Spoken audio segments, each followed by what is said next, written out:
let's talk about money.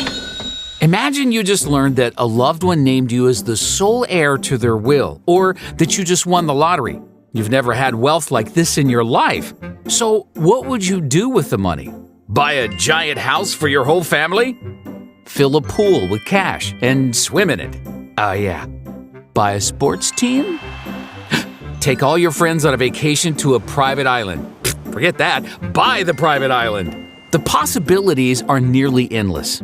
Sure, maybe a secret family fortune might be a long shot, but that doesn't mean you can't get some of the things you're dreaming about.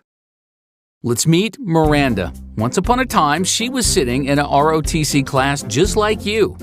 Today, she's super successful and has her financial game in high gear. How did she get from where you are to where she is today? She did it by taking 4 incredibly important financial steps as soon as she could. We'll look at those in a minute, but first, let's also meet Michael, Miranda's ROTC classmate. Unlike Miranda, Michael is a complete financial train wreck. We'll compare his behaviors to Miranda's along the way to see where he went wrong. For now, let's begin with the 4 incredibly important steps that led to Miranda's financial success. Starting with, she spent less than she earned. This might seem obvious, but it's actually the exact opposite of how a lot of people run their finances. To do this, you have to be willing to experience a little bit of short-term pain in exchange for a lifetime of financial gain. Here's the secret to how you do this. Wait for it. You plan what you're going to do with your money before you get it. For Miranda, that meant figuring out where she needed and wanted her money to go, including setting aside some for saving and investing. Next, she set dollar limits for how much she would spend in each category. And finally, she worked her plan by managing her cash flow each day, week, and month to stay within the limits she set or made adjustments as needed. Miranda knew that it was important not to spend more than she made. Otherwise, she'd end up in debt and all of her big dreams would just get that much further away. Unlike Miranda, Michael viewed money as the key to changing his life right now.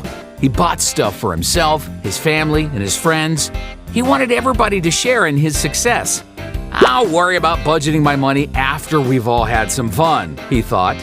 And as for debt, that didn't scare Michael one bit. I'm young, he'd always say. I'll pay this off later. Plus, going into debt allows all of us to live better today. And speaking of debt, understanding credit and debt was the next important step in Miranda's journey to financial success.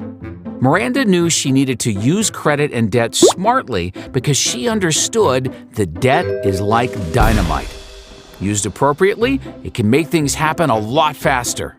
Used inappropriately, well, things can go really wrong really fast. As you might imagine, Michael borrowed as much as lenders would give him. I can't believe these lenders will give all this money to me, he'd say. The fact is, getting a credit card or a loan and using it wisely is key to building a credit reputation. You just have to remember that you're trying to build a good reputation, not a bad one. Miranda understood this. Michael, he didn't care. He figured he'd worry about that later. And speaking about things you should care about, let's talk about the 3rd step to financial success: buying a car. It's good to be independent, and who doesn't want to look good at the same time? Many people even think that your car says a lot about you. To Michael, there could be no greater truth. But not Miranda. She didn't give in to that pressure and let it cause her to make a bad money decision. Today, Miranda rolls around in a nice car, but she didn't start out that way. In the early years, she bought cheaper used cars that allowed her to get around but not go broke doing it. Reliable transportation is important, but so is having money in the bank. Miranda wasn't going to trade one for the other. Michael, on the other hand, was all about living in the moment and buying the things he had always wanted but couldn't afford. As long as he could find a way to make his payment each month, that was good enough for him. He didn't even think about keeping money in the bank because he had never really had any. Speaking of money in the bank, we've reached the final step. Drum roll, please. Miranda quickly learned 2 important life lessons about money. She needed money now and money for the future.